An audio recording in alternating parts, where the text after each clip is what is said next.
به نظرتون دلیل اصلی طلاق چیه؟ ازدواج. یعنی شما میگی ازدواج نکنین؟ چرا؟ حتما، ولی از این 7 عادت مخرب نباید استفاده بکنید.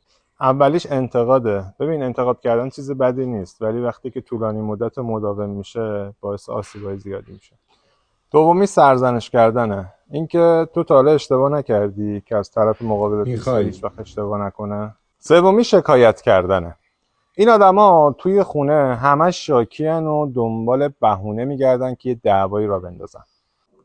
چهارمی قلولنده. توی خونه میان همش دنبال دستور دادنن و اگه اوامرشون انجام نشه درگیری ایجاد میکنن.